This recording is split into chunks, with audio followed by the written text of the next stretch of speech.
Welcome to Elementality, everyone. I'm your host today, Abby, here with Carl Richards. Welcome, Carl.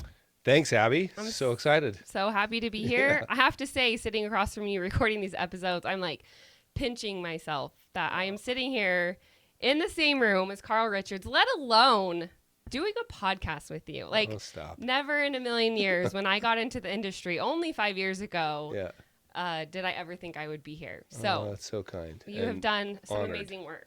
Thank you. Yeah, super excited to be here. Yes. So today we're talking about email and how to use your email list as marketing, right? These episodes we're talking about recently is how to really like power up and take your marketing efforts to the next level. How can using Elements in some way help you provide value and get that next client?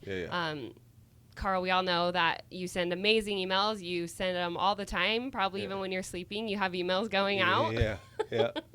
So I've been excited to talk to you about emails today. So start us off. Like, tell me how, like, why do you think emails, having an email list, like, what does that mean? When we say email marketing, like, what does that really mean? Yeah. So I remember where I was.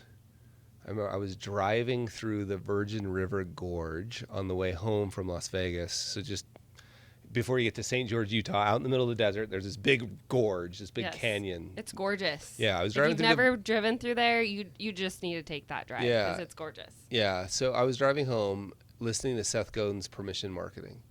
So one of his earliest books, Permission Marketing. And I remember just like, I literally can remember exactly where I was in the canyon where I was just like, oh my gosh, this is the smartest thing I've ever heard. And the fundamental concept around it was that there was interruption marketing and there's permission marketing.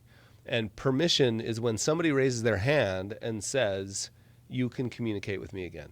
Okay. And I remember how like important that concept was to me. Was like, what a blessing that somebody agrees to give me a little bit of their attention, like gives me permission to take a little bit of their attention, because it's so valuable, like time and attention. But I remember thinking like, well, where does that live? Like, what does it even mean to have? So I started thinking like a permission asset. Like the permission to communicate again is the most valuable thing I have. And I would submit it's actually the most valuable thing advisors have. I know we might need to fight about that a little bit, but it's the most valuable thing that an advisor has. More than the business, because if you lose permission, and you could think of it as trust, if you lose the trust somebody's given you, and it's not hard to imagine some things you could do that would end up on the front page of your local paper, and you would lose that trust, you have nothing left. So it's like, okay, if it's the most valuable thing I own, where does it live? Like, I understand on the balance sheet it could be under goodwill, but where does it actually live? And that's when I was like, well, I think the best place for it to live is in my email list. Like, you've given me permission to communicate again.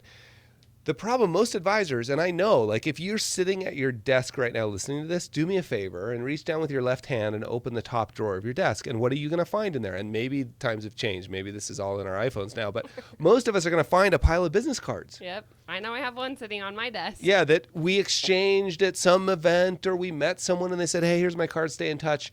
And our version of taking care of that permission that person just gave us is to put it in the top drawer of the desk, right? And I was like, what an underutilized asset. Mm-hmm. And we can talk about why email in a minute, but that's the underpinning is like, look, you gave me permission to communicate again. I'm going to treat that sacredly with the trust and the respect it deserves. And I'm also going to take you at your word. Like, I've got something valuable to share. You've said I've got permission to send it to you. What's the easiest way for me to get it to you? It's in an email. And since I know you're going to ask, why email, right? Let me just quickly, if you had built your business on the platform called MySpace, you'd no longer, and most of you listening don't even know what I'm talking about. Imagine if you built your business on something like imagine like a social media platform, like with a little blue bird, like Twitter, and you built your whole business on it because that's the way the world's going. And then something crazy like a really eccentric billionaire decides to buy it I mean, this is just really far out there. Like, it would never happen, and change the way it's used. And suddenly you find that it's really not very valuable. And to be honest, it could go the way of MySpace, could be gone. Imagine if you put your whole business on Facebook. Right. All of those places, you're renting real estate, and an email list, you own it. That was the big difference to me. Is like, I've seen MySpace come and go. I had people tell me, Facebook, you're not even going to use the internet soon. It's only going to be Facebook. Right. Twitter, now I'm at the point where I'm like, I don't even know if it has any value In anymore. this limbo state. But the whole time, my email list has been growing. There's 50,000 people on it now. It converts, if that's what we care about, at a 10 to 1 compared to any of these other places. So that's why email. So I want to back up just a minute please. to talk about this, like, words you used of this permission asset. Would you say that, like, MySpace is an example of permission asset at the time when it was big? And then, like, Twitter, it's like the place where you're communicating and interacting with your people? Like, further define that for me. Yeah, so somebody could give you permission to communicate with them again on Twitter by following you. Right. That's a little exchange of permission. Okay. And you can see, like, how would you value the difference between the permission you got on Twitter by somebody following you compared to sending them an email? Like, it's just not even in the same world. Do you know what I mean? In terms of value, like, sending them an email is so much more valuable because they get it versus so yes, that's another way you could think of somebody raised their hand on Twitter or Instagram or Facebook or MySpace or TikTok or any of these and said, I'm going to give you permission to communicate with me again by following you. Okay. Yeah. And so then we take what an advisor could do. Let's say they're on Twitter and they get these followers. Are you then saying they take those emails or find the emails of these people through Twitter and, like, put them into their email database, whatever it may be, and communicate with them in that way? Or do you feel like, well, they follow me on Twitter, so I can only communicate with them through Twitter? Yeah, I mean, it's kind of a hybrid of what you just said. So I think of all the social media platforms, they could all be valuable. I think of their real main purpose is to get people to, the real main purpose is to give value. Yeah. And my favorite phrase of this is like, if you love this, if you like this, you would love my email. Okay. So, like, we're posting things on LinkedIn and we're saying, and it's valuable. It's not just like, clickbait. Right. It's not linked to gated content. It's literally like, here's a valuable thing. It's just snippet, though, because that's the nature of those platforms. Here's a little bit. Here's a video, or here's something I wrote. And if all you do is view that, you're going to think I'm valuable. Like, I respected the permission you gave me. Like, I respected your attention. Like, I honored it. And if you want more, if you like this, you would love the weekly email I send out. Right. So I'm thinking, if you were to think of this as like hub and spoke, all these social media platforms serve a purpose. So does going to the Rotary Club. Like, I think all those as spokes out on the hub. The center of that is my email list. Your email list. So everything you're doing, like if you're presenting at the Rotary Club, you're saying, thanks for being here tonight. I respect the trust. Like, you're respecting the trust. You're doing something valuable, and then you're saying, hey, by the way, I send out a weekly email or a monthly email. You can sign up here, and you're not doing that without their permission. Like, I'm not going and finding the emails of somebody on LinkedIn and putting them in. I'm saying, hey, if you want that, opt in. Here's where you go. Because it comes back to Seth Godin and what he taught of. They're giving you permission. I want you to communicate with you because I see value in what you have to say. For sure. And I think I'm going to get something out of it. Yeah. Just real quickly, one of the stories he tells is if you go to Grand Central Station and you walk up to people, strangers in Grand Central Station, and you say, I have a $20 bill, I'll give it to you for $5. Everybody's going to run from you. If you go to your neighbor and you put $20 in their mailbox and you do that for 4 or 5 days, and then you go and knock on the door and say, hey, I'm the guy that's been putting $20 in your mailbox. I have another $20 bill. I'll trade you for $5. They're going to do that. Right. So the idea of continually dropping valuable stuff, and Gary Vaynerchuk called it jab, right hook or left hook, which I didn't love. But the idea was like value, ask. Yeah, I like that. Yeah. Well, I think that reminds me of another story. We had Natalie Taylor on the podcast. It's probably been a year ago now. But I remember something I learned from her, too, of like she'd been doing this fintech thing for a long time, and she decided she wanted to get back into practicing as an advisor. And she just said, I just was always building this email list, and once a week I'd send an email, or once a month. She's like, it was never like a very consistent thing. It was just like, I thought I had something valuable to say, so I'm going to email my list and say it. And so then when she wanted to open her practice, she had this email list already ready to go. She said, hey, I'm opening my doors. Would any of you like advice? And people, I don't know that they came pouring in, but it was like, you know, an instant, I don't remember how many clients, but let's say instant 10 clients just from this email list that she had been building over time. And I just thought, that's interesting. I also liked the fact that she said, and I'm interested on your take on this, is I only said something when I had something to say. Sometimes it was a weekly thing. Sometimes it was every month. But sometimes it went 6 months, and I didn't worry too much about the cadence. Do you feel like you should worry about the cadence? Like, what's your take on that? Yeah, I love that. And I humbly, like, sort of, I've done it a different way. Yeah. And the different way is, I feel like if I wait till I feel like I only have something valuable to say, I probably will never say it. Because that'll always be my place to hide. Now, having said that, I have friends that send out emails and they say reliably inconsistent, which I think is great. Like, I have a buddy who sends out an email that's what it is. Sign up for my reliably inconsistent email. I like that. Which is really cool, right? It's fine. And then the other thing that it forced me to do was like, wait, it was every Thursday. This email is going out at 10 o'clock every Thursday. People came to expect it. If I missed Thursday and went to like 1 o'clock, I got emails that said, hey, where's my email? Right? So I like the idea of like, I'm expecting it to come. Yeah. It also forces me, I realize the pressure that puts on. Like, I don't have anything to say. You do. I mean, that's how I'm like, I'm afraid to go like start my own thing. Like, what would I say? Like, I'm just little me, right? Yeah, like, it's hard to feel like that. But maybe you're right that you need to know the personality type that you are. If you're like a Natalie Taylor, like, can be inconsistent, but still do it. Yeah. Then do that. But maybe like you needed to have this cadence of like, I know what's happening and I got to do it. Yeah. And that's what I need to get it out the door. Yeah. And I promise you, if I had said like, well, what do I feel like? I would have never said I'm going to do it every week. Yeah. I mean, I do, but that's been the most valuable. Like, I can't even describe. I mean, it's changed my entire career. Talk to me about that. My entire career. So like why does how has an email list changed your career? Just purely putting yourself at risk for good things to happen. Do you know what I mean? Like, consistently playing in traffic. And so for me, it changed my career as an advisor. Okay. I can remember Rob. There's a guy named Rob. The way this started is I would sit in my office and I'd have a list of clients and prospective clients on a piece of paper, and I would read things in the morning, like the news and the whatever, and I would try to match things up. I'd say, I remember, her name wasn't Christy. What was her name? It was Christy. Christy was a technology sales rep for a big storage company. And I remember reading an article about something around sales and thinking, oh, Christy would love that. And I would say, Christy, read this article, thought of you, and I would send it. And I did that every day for like a half an hour.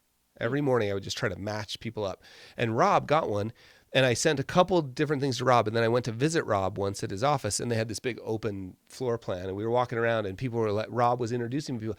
Carl's the one that sends me those emails that I forward to you.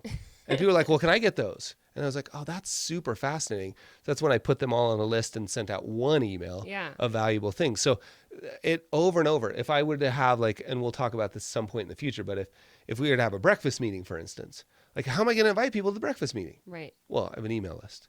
And then beyond that, just like the book, the New York Times column, I'm not suggesting that's anybody. It certainly wasn't my goal. I would have never dared have that as a goal, but it only happened because of the email.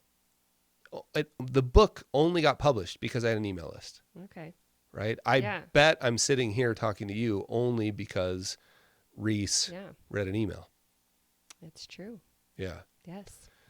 Okay, so interesting. So when you have this email list, I'm thinking you do a newsletter. Like, does it have to be a newsletter? Like, how do you figure out these things to say? We've talked a little bit about that. Like, you have something to say. You're an advisor, and you even gave a good example of, I'm just reading things in the news and matching it up with people. But let's say I decide to do this every week, and I'm I'm doing this consistent thing, is it always just labeled as my newsletter? And Yeah. Here's the way I would think about it. This is a super simple way to do this.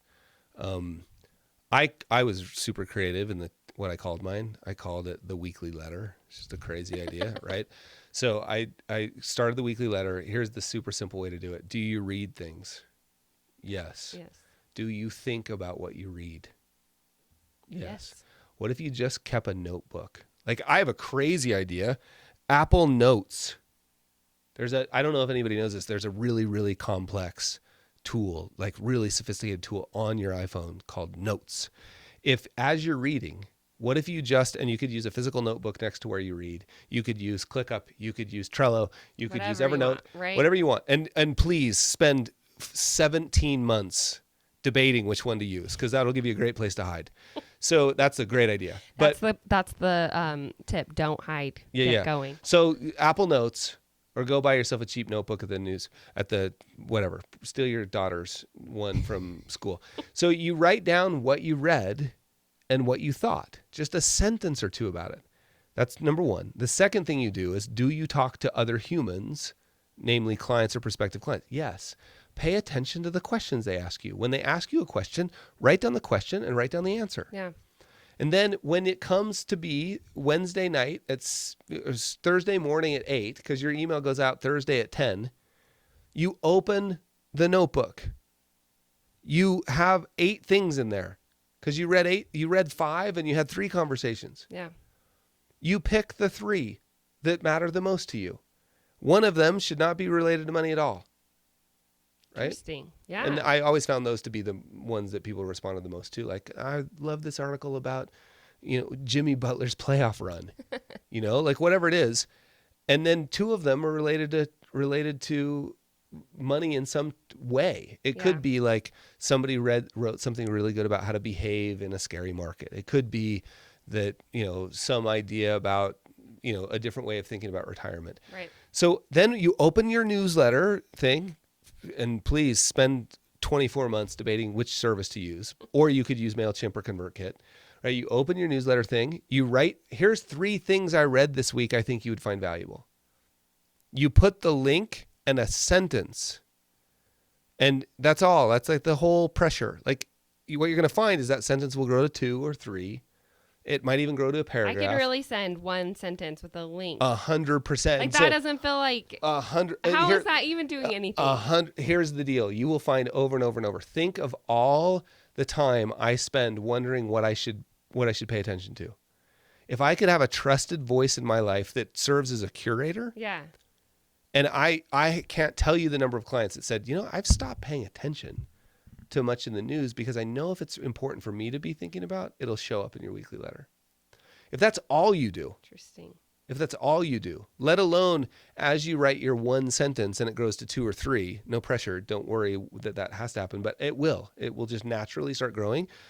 You'll start injecting your own voice and your own thoughts. And then that serves this amazing purpose. People want to know how you think before they hire you. They want to stalk you a bit. Yeah, they do. Right? They don't have any other way to do it. So they read, and then the last bit is 2 things have to happen in order for somebody to hire you. They have to know that they have a quote unquote problem, and they have to believe you have the solution. And we have to have those lines cross. I don't think it's very fun to market problems. But problems show up in people's lives through life.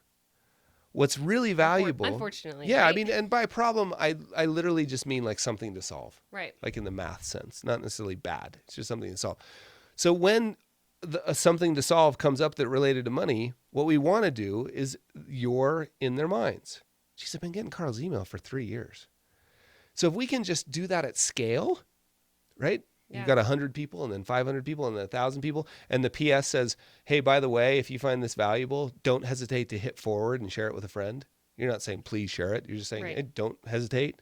And so it grows and it compounds and it grows. Man, I wish I would have started this earlier. Like, I wish I would have started this early. 50,000 people I should be at 500,000, right? If I had started 5 years earlier. Well, and I keep coming back to this. It's actually something I've been thinking a lot lately about, this concept of like, there's no unique ideas. Like, everything that's been thought is like out there today. And I think you've just given me permission to not feel like all the pressure's on me by myself as this little lonely advisor. Yeah. Because really all I'm doing is finding the content that other people are already putting out there and just passing it on, like hitting that forward button, right? Like curating the list, like you said. So I'm not having to come up with all these original ideas all on my own. Yeah. I'm just sharing other content. Now, if that's your bread and butter and you have these lots of unique ideas and you want to write a 2-page newsletter that's all unique ideas, I think you'd find an audience who would want to read that too. For sure. What I'm trying to give people is the gateway drug. Right. I know people who've done this. Look, I've been teaching this for a decade. Almost no one does it because it's just like too simple. But every single person who has done it has thanked me because it compounds. Right. And they wake up and they're like, geez, 700 people get my letter every week. I get new clients every month from my letter. And some of them are still doing, here's 3 things I read this week. I get some of those emails. So if that's all you did, it would be valuable. And the last bit I'll mention is you have so much valuable to say. Like, I know you don't feel pressure, but the story you told about diversification, the example you used about how to pay for school, the way you think about budgeting, the story the client just told you, all of that, we just want it out of your head. Right. And you don't believe it's valuable because you've been doing it for so long. That's a classic sign of imposter syndrome. Yeah. So you've been doing it so long, you discount its value because you think everybody must know this, and you've forgotten. Nobody knows what standard deviation is.